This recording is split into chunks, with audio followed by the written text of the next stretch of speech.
Werleman, and this is episode number 32 of your favourite podcast. If you were to reduce the demented and self-defeating war on terror into a single image, you'd draw a great big picture of Camp Delta, Guantanamo Bay. Gitmo symbolises every short-sighted and failed policy executed in the name of defeating those who attacked America on 9/11. Gitmo symbolises waste, overreach, paranoia, the attack on civil liberties, and even more significantly, it articulates how our indifference to Arab suffering fuels anti-Western sentiment in the Middle East. The detention camp was established several months after the 9/11 attacks. Then Secretary of Defense Donald Rumsfeld said Gitmo was established to detain extraordinarily dangerous persons, to interrogate detainees in an optimal setting, and to prosecute detainees captured in the war on terror. These were the stated objectives. In reality, however, it was to allow the US government to detain and interrogate suspects without charge and without trial. When I interviewed former Gitmo detainee Moazzam Begg in an earlier episode, I asked him on what basis was he arrested and transferred to Gitmo.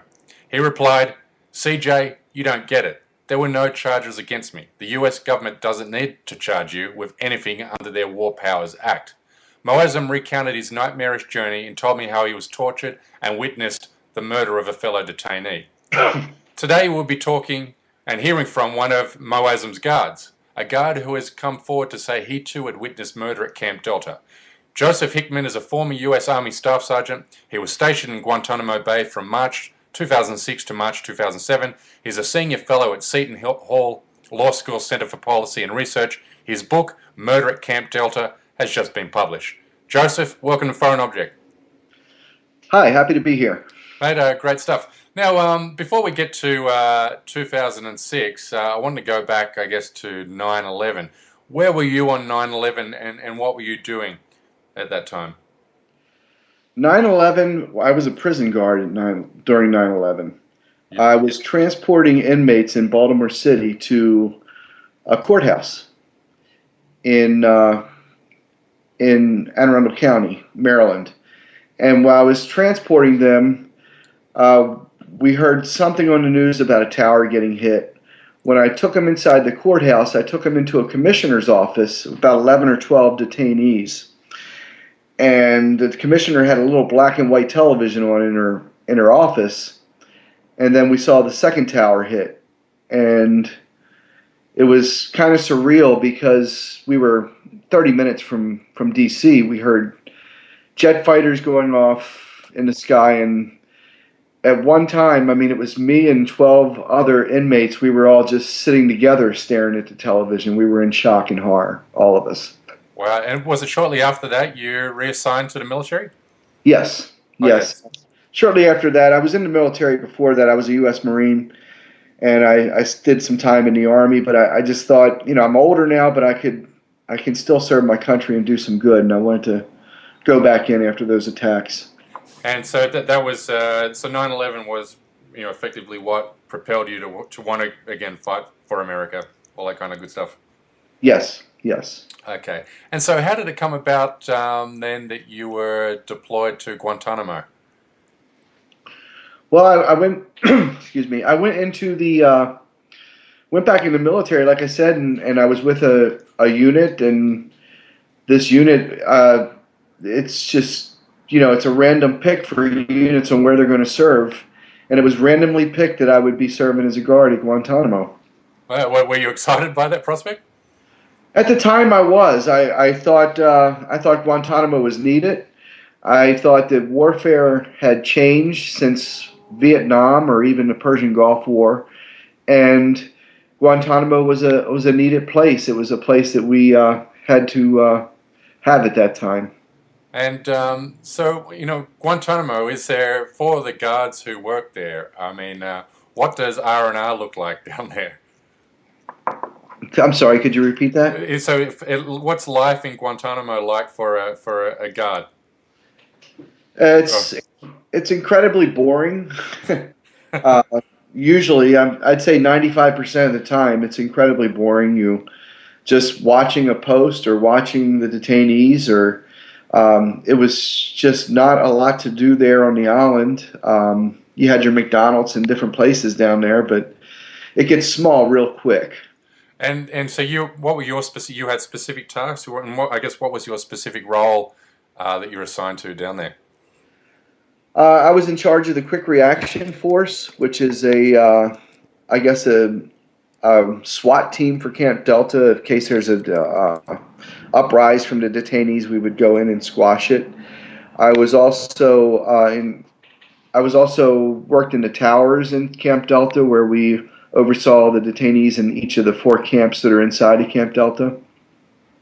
We'd sit there and observe them.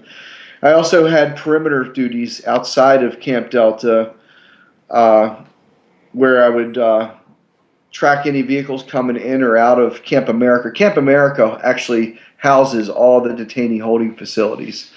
So I would worked on the access control points there and a few observation posts outside of Camp Delta that looked into the camp or the area around it. So how would you, if best you could, how would you describe verbally the layout of the detention camp? Well, in Guantanamo, you have Camp America. It's a small corner of the base. And in Camp America, you have Camp Delta, Camp Echo, Camp Iguana, Camp 5, and now Camp 6. Camp 6 wasn't there when I was there. Mm-hmm. So Camp America actually houses all those detainee holding facilities. Right. Okay. And so, and what, at its peak there was more than 600 detainees? At its peak, there was more than 600. When I was there, it was roughly 480. Right. And I think today, it's roughly barely 100. I think there was another 5 or 6 detainees which were transferred to Oman. So I think that leaves roughly 100. And I guess I want to ask, what does a typical day look like for a detainee? Well, that was shocking when I first got there. Like I told you earlier, I had all these beliefs in my head, and that Guantanamo was needed. I was trained before going down there. They told me that if these detainees had a chance, they would kill us. We could never trust them. They were the worst of the worst, and they were pure evil. Well, when I got there, when I first saw the detainees, I went into a tower in Camp Delta, and I saw these men living in 6x8 cells, open air cells, where they were getting the same temperature as what's outside. It was, and Guantanamo stifling. Right. Well, I realized these guys have been there for years prior to me showing up. They've been in these 6x8 cells for years. The stench that come out of the camp from the body odor was awful. Wow. They were allowed to have one shower a week. I think 1 or 2 showers a week, and they had 1 hour recreation time a week. They would get to leave their 6x8 cell and go to a 12x12 cell where they would just walk in circles. And they would pace the cells, the 6x8 cells, like caged animals in a zoo. And I immediately thought, as soon as I saw this, well, who's the bad guys here? I took an oath to protect and defend the Constitution of the United States, but I'm holding the Constitution away from these people. They're not even charged with a crime. It was a huge eye-opener the very first day I got there. So immediately you sense there was something wrong with this detainee program. I did, and as an American, I was embarrassed, and I didn't understand how we could treat people that way when we pride ourselves supposedly on human rights. And what would you describe? How would you describe the mental state? I mean, it sounds obvious. It sounds like a dumb question because anyone would go crazy under those kind of conditions. But does the mental state match those conditions? Yeah, we would. I mean, every day was the same thing. The detainees pacing back and forth, in the brutal heat in these cells, and you would see them. You would hear them scream. When they would fall asleep, they would have nightmares. They would scream. You'd hear some of them crying. You'd hear some of them agitating the guards. You'd hear the guards agitating them. The first day I just couldn't. The first day on full duty, working 6 hours in the towers, I couldn't listen to it anymore. I actually ducked in the tower and just tried to cover my ears and didn't want to see it. But then you get desensitized, and after a while, it just becomes an everyday thing, and it's sad. Do the guards have much interaction with the detainees? Yes, yes, there is a guard force. I was in the cell block. I was in the towers, but the guard force that was in the cell blocks, they paced the cell blocks. They were required to see every detainee every 2 to 3 minutes, have visual on them, and they spoke to them. And usually it was okay, but you had those points to where both sides just got so irritated from the monotony that they would both agitate each other. Right. Well, yeah, were you there at all during Moaz Beg's detention? No, he left before I got there. Oh, okay. And I guess talk. Did you? I mean, I guess the did you witness the actual interrogation process or take part in the interrogation process? I did not. Yeah. I would. I did not see any of the interrogations. Okay. Do you have a sense of how what a detainee goes through the events leading up to and prior to suffering an enhanced interrogation technique, i.e., torture? Well, I would see the detainees go to the interrogation center, and sometimes I wouldn't see them leave the interrogation center till the next day, and they were exhausted, to Right. say the least. Wow. And I mean, it's what percentage now? I mean, if let's say there's 100 odd there. I mean, there's been what 500 released since it's Xenoph or transferred, rather is a better term. Is there? Do you get the sense that a big percentage, a significant portion of the detainees who are at Guantanamo had been caught up in a dragnet and were in the wrong place, wrong time? Oh, absolutely. There was bounties going on in Afghanistan. That a rival tribesman would turn in someone to the U.S. government saying they were Al Qaeda or Taliban, just to hurt their rival tribe, and they would receive $5,000, which was close to a year's salary over there for doing it. It was that was a major problem, and the other problem was the U.S. intelligence was so far behind in the Middle East they just didn't understand, and they picked up the wrong people sometimes. Yeah, well, Moaz Beg was an example of that. He was in Afghanistan at the time of 9/11 when the bombs started falling outside of Kabul. He moved his family to Pakistan in the middle of the night. ISI officers came to his door, put him in a U.S. helicopter, transferred him to Kandahar, and then on to Guantanamo. Yeah. And eventually, he wasn't charged at any part of that journey. Was tortured, witnessed detainee abuse, witnessed detainee murder. And eventually, when the U.S. government realized they didn't have a case against him, he was, finally released. But this is after 3 years of, solitary confinement, the sort of conditions that you've described. It's just, unimaginably horrific. So I want to let's come to now and then the night of June 9th, 2006. Three prisoners died. The Pentagon said the three, which included Yasir Talal al-Zarahani, Salal Ahmed al-Salami, and Mani Shaman al-Atubai, all committed suicide. That was the official response from the US government, or the official claim from the US government. But you claim they were actually tortured to death at a secret CIA black site at the actual base itself. So tell me about that night. What happened? Well, the night of June 9th, I went on duty, and I was in charge of I was the sergeant of the guard. I had a lot of responsibilities. One of those was being in charge of the tower, all the tower guards inside of Camp Delta. When I arrived, I went to Tower 1, which is right at the main gate of Camp Delta, and it oversees Camp 1 and the medical clinic. While I was in the tower, a vehicle pulled up to come into Camp Delta. We called it the Paddy Wagon. It was a detainee transport vehicle. It was a white van. Uh-huh.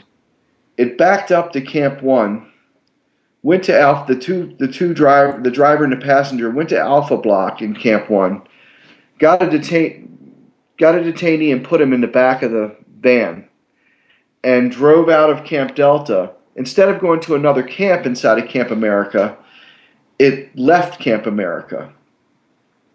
Right. So I was curious what was happening. There was no military commissions going on. It was a Friday evening. Why would they be leaving a camp, or would they be taking this detainee? Well, about 20 minutes later, the vehicle comes back and repeats the same thing, grabs another detainee, and leaves Camp America. And then again, 30 minutes later, it does it again. The paddy wagon is only large enough in the back to store one detainee. Right.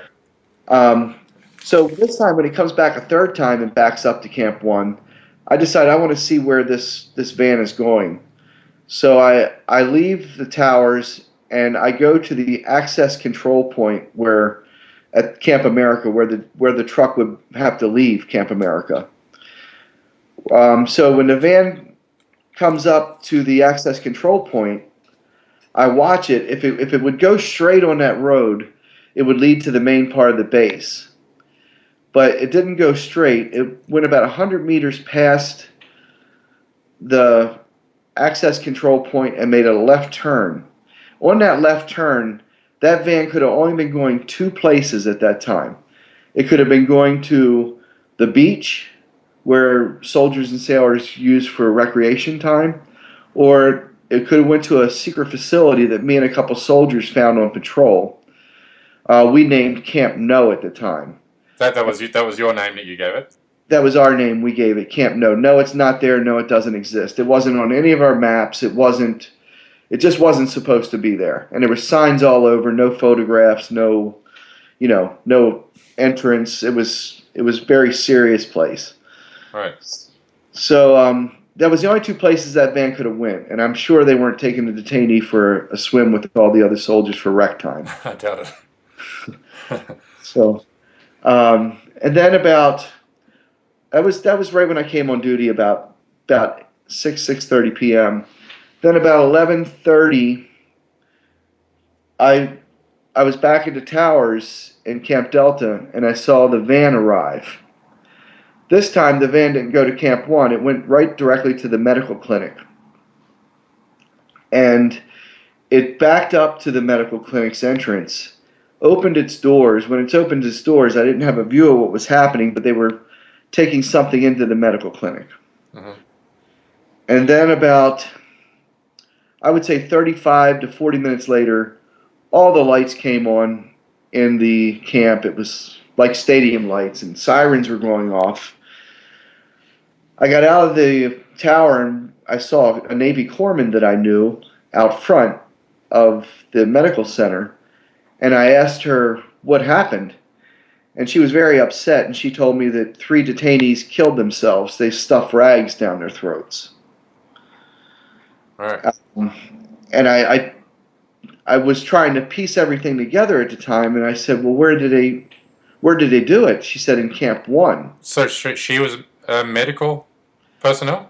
Yeah, she was a medical personnel inside of the detention in the detainee medical clinic where the van went. Right. She didn't know a van brought them. She was told they came from Camp 1. Right. So when she told me Camp 1, I had guards. I had several guards in several towers that overlooked Camp 1. So I started asking them, did you see detainees taken out of Camp 1, taken to the detainee medical clinic? They said there was no traffic at all. No one saw it. The Tower 1, where I had the guard posted at, I asked him, he was 30 meters away from the medical clinic. He said no one came from Camp 1 hurt at all. It just didn't happen. I had 3 other guards posted at the entrance which were 15 meters from the detainee medical clinic. They said no one was transported from Camp 1 to the medical clinic that night. So I had all these guards telling a different story. And I knew right then that her story wasn't adding up. I didn't know what was going on. So I had met the Colonel Baumgardner. He arrived at the time, and he said, Hickman, we need you at a meeting first thing 0700 in the morning. So that morning after duty, I went to the meeting, and Colonel Baumgardner told us that 3 detainees, we're going to hear three detainees killed themselves. We're going to hear something different in the news than what we've already know about on base. Wow, they're already preempting that. Yeah. He told us, they died from rags in their throats, but we're going to hear something different, and not. He gave us a direct order not to speak about it or to say anything to the media or family or anyone. So, and he reminded us that NSA were listening to all of our communications at Guantanamo, which they were. We knew that arriving. So we were scared to death, but I figured, well, this will all, whatever happened, will all come out when NCIS starts investigating, because NCIS is required to investigate any homicides on a military Navy base. About noon that day, I heard Colonel Baumgartner on CNN saying 3 detainees hung themselves in their cells in Camp 1, and it was a form of asymmetrical warfare. I was so upset at the time because I knew this just didn't happen. It was a lie, and it was being twisted around. The only 3 detainees that left Camp 1 that evening went to Camp No. Right. So what did you do then? Well, I still thought NCIS is going to investigate this. They're going to get to the bottom of this. I'll wait for them to talk to us. They have to talk to us. We were the tower guards. We were the eyes in the sky. I was a sergeant of the guard that evening.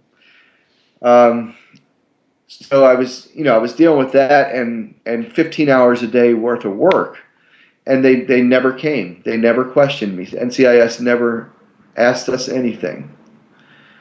Do you believe it's absolutely impossible that that they did kill themselves, the detainees? It's absolutely impossible. Let me explain what they would have had to have done. Mm-hmm. They would have had to have, 3 detainees would have had to take non-correctional sheets, which are made for the U.S. Department of Corrections. They're tear-proof. These 3 detainees would have had to tear them, and they would have had to set up makeshift dummies in their cells and cover them with a blanket, use blankets and sheets to cover their walls, which now they don't have. Their limited supply of blankets and sheets they were allowed. They don't have enough to do all of this anyway. They would have had to cut these sheets up, stuffed rags down their throats, then tied their hands and feet together, and then tied a noose around the ceiling, jumped into that noose, and hung for 3 hours without anyone seeing them doing this, when the guards are required to check on them every 2 or 3 minutes. When they arrived at the cells, at the medical clinic, they've already had rigor mortis. So for 3 hours, no one saw these people hanging. There's a logbook left on each cell block that you sign in and out detainees that if they were moved or transferred off that cell block that day. That cell block book was still there, but the page for that day was torn out and never found in the investigation. Man, this is like A Few Good Men. Yeah, it's I researched this and studied this with Seton Hall for years, and it never gets better. They had 5 major witnesses, the 5 guards that were working the cell blocks that evening, that said the detainees hung themselves in their cells. They wrote written statements. But the funny thing about the written statements is we never saw the original statements they wrote, because the original statements they wrote were destroyed. Then they were accused of writing a false statement and received Miranda rights and told to write a new statement. So all 5 guards wrote statements after they were accused of writing false statements. And those false statements, supposed false statements, were destroyed as well. Extraordinary. So, let's put it this way. Do you believe this was an interrogation that just went horribly wrong, or a torture that went horribly wrong, or do you believe they were intentionally murdered? And if it's the latter, what do you believe there's a motive? Yes. I believe there was a motive, and I believe that it was intentional.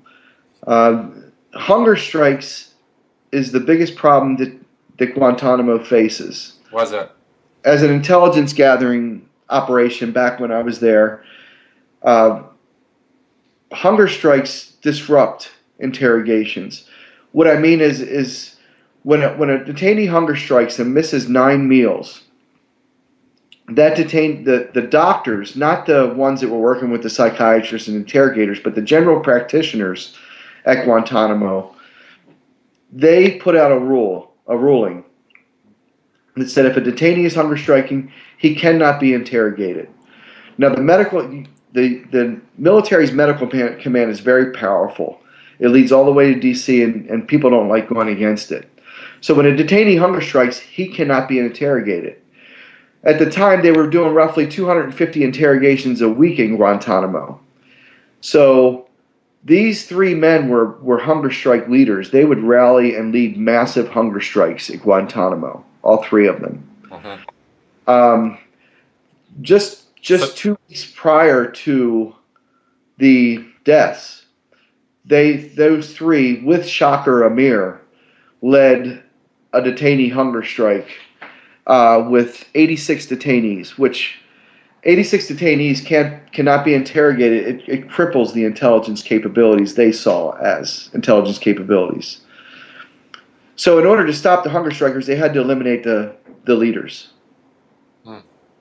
That night, all 3 were leading hunger strikers, and Shocker Amir was tortured the same evening. But he was not murdered, and I believe what saved him was his British residency. He's a very high-profile person. Right. Okay, and so when news filters back to the rest of the detainees in the camp, what's the response from the other detainees? After the 3 deaths, the camp went completely quiet. I didn't see really another hunger strike the rest of the time I was there. So mission accomplished. Yeah. Right. And what about talking amongst yourselves? I know you knew the NSA was listening on your communications, but what about when you're walking down to the beach and you're lifting weights and in your downtime? Are the guards talking about this quite often and at the base?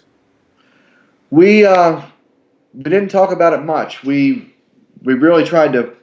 The ones in my squad, the ones that were on duty that evening, we really tried to put it behind us, and we were in shock and afraid to talk about it. I did have one person I wanted to talk to, and I just never did because we had so much pressure and responsibility working there. It was just something that we didn't talk about. We didn't talk much about Camp No either, but we all knew it was there. So you leave. You're there. You're at Camp Delta for another 6 months after their deaths. Another 9 months. Another 9 months. Okay. And so when your deployment finishes, how much longer were you in the military for? I was in the military up till 2010. Okay. And when did you realize that you wanted to investigate this and write the book? I was haunting me the whole time. I was it was bothering me, but it really hit me when another detainee died by what they said was suicide. I guess it was in May of 2007. And it just brought all the feelings back to me, and I realized this was not going to go away. I started having nightmares about Guantanamo, the place, that evening. So I knew I couldn't take this to the Bush administration or anybody in the Bush administration. So I waited until it was either going to be Obama or McCain. I knew it was going to be one or the other, and I knew that would be a good time to really start figuring out who I would take this to, because both were opposed to Guantanamo.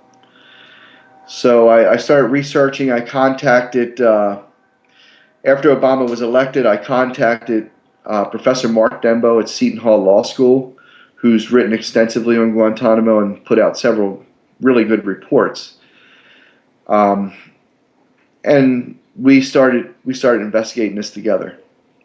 Right, and when you start investigating this, is how far does the cover up go up the chain?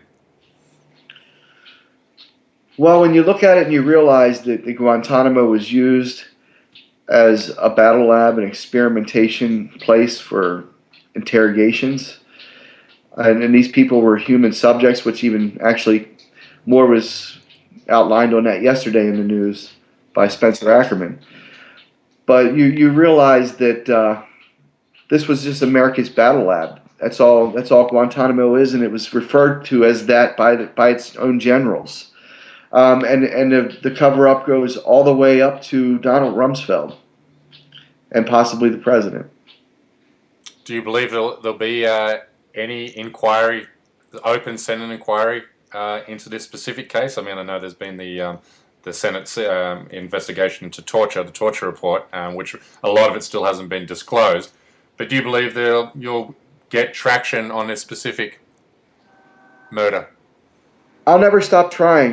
When I first went to the Justice Department, um, I went to the Justice Department and reported this in 2009, and they seemed real interested. They talked to me for 3 hours.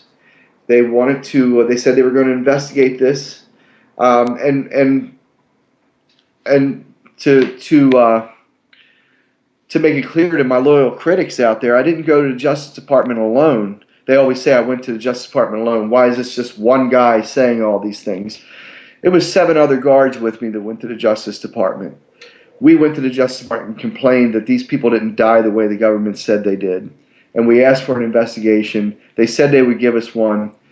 And 10 months later, they told us that they couldn't confirm the gist of our story, which I come to find out really what it was all about is they didn't want to reveal that there was a CIA black site on Guantanamo, which now has been confirmed, actually. Right. That's interesting. And so your book comes out this year. What has been? I mean, I think you're incredibly brave for putting out this book. And what has been? I mean, has it been an effort to? Do you believe there's been a coordinated effort to smear you? I've got my loyal critics. They're out there. They're We all do. the funny. I think the funniest one is there's a review on Amazon on my book. It's by a guy named Crabtree, and there's a few negative reviews on Amazon, but they're usually guys that really don't know the issue or they don't grasp the full understanding. When I read this, this guy understands the full. He attacks me on any way he can, but you can tell he didn't read the book. And come to find out, he was the public affairs officer for Guantanamo itself. Oh, there you go. But he doesn't reveal that in his review. So their biggest complaint on the critics come up with are that why is it just one guard? Well, it wasn't. I went to the Justice Department with 7 other guards, and the other complaint is the military put out a spin that I was just a perimeter guard. I never worked inside the camps, and that was just not true.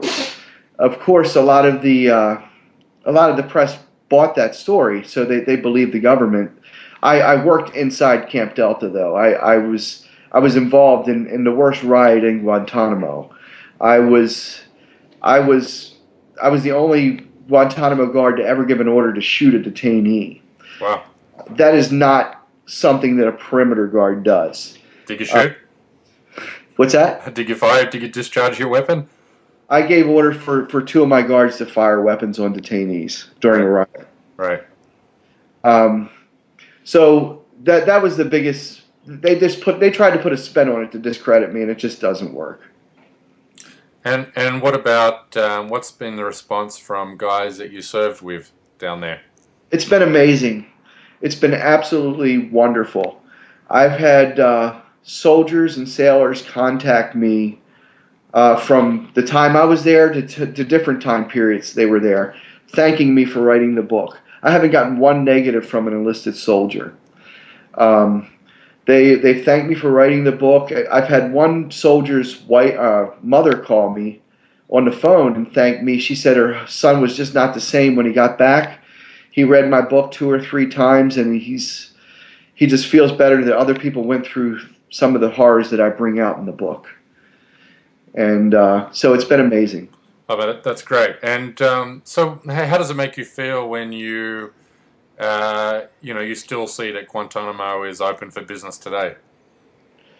It's awful. I just want it closed. I think the detainees, if they are truly a threat to the United States or our allies, then we should charge them with a crime and put them on trial immediately. If they're not, then let them go. At the very least, I mean, I don't understand the argument that you can't bring them to U.S. prisons. I know the Republicans are very vehemently opposed to that idea. But a maximum security prison, they're not going to escape. They're not going anywhere. I worked in the prison system. They're not going to escape. They always say that bringing people like that to the U.S. it could cause terrorist attacks. The Republicans love boogeymen. They love to have a fear out there. And it's just not a realistic fear. They would be safe and secured and get trial, and are safely and securely housed in a prison in the United States. It's like they think there's going to be like a Nicolas Cage Con Air type of whatever that movie was called, where he escapes from a plane that crashes with all the prisoners. It's absolutely ridiculous. Yeah, I mean, it's been. That's Obama promised to shut up Guantanamo within the first full year of presidency, and it's something he's been able to effect. I mean, he's lowered the population, but there's no appetite in Congress, particularly on the Republican side, as we mentioned, to shut Gitmo, and this is what a lot of people don't understand is the roots of Muslim rage in the Middle East. You can't overstate how humiliating Gitmo is to that Middle East psyche. No, you can't. And we're breeding terrorism is what we're doing. If they weren't terrorists when they arrived there, they have a reason to be when they leave. yeah, and that's people don't understand how blowback works and how radicalizing works at all. So, mate, I haven't read your book yet, but as you said, you've sent me a copy, and mate, I eagerly await to read it. I really look forward to getting into the granular detail in your experience down there, which people need to realize. People need to understand that the horror and the crimes which were carried out in their name. Yes, and I'm still seeking justice for those 3 men. I'm still trying to push the buttons on the issue, and I just hope a lot of people will do the same after reading the book. So out of interest, what were those 3 guys charged with? I know there's no official charge, but what were they suspected of? Activities were they suspected of? Do you know? Only one was considered what they thought may be a mid-level terrorist and may have had association with Abu Zubaydah, which we know now Abu Zubaydah wasn't even Al-Qaeda, so they got that wrong too. The other 2, one was only 16 years old when he was captured. That was Al-Zawrani, and he was supposed to be at best a cook for the Taliban. But I gotta add also that 2 of them were cleared for release before the deaths. Wow, God, that even makes it more tragic, doesn't it? And it makes it less likely that they would kill themselves. Yeah, that underscores that point, certainly. And, mate, for my listeners, where's the best place they can find you? Find me? Yeah, not physically, but online. Twitter is the best place. And what's your Twitter handle? Joseph Hickman 0. And I'm also on Facebook. But Twitter is where I live. Okay, good, mate. And the book again is called Murder at Camp Delta. I'm looking forward to reading it. I think everybody who's listening to this will certainly love to read it. And Joseph, want to thank you for appearing on Foreign Object, mate. This is it's been great. Thank you. It's been my pleasure. Okay, terrific. All right, mate. I look forward to seeing you back on Twitter myself. Thank you. Thanks, Bye. Joseph. Cheers. Bye-bye.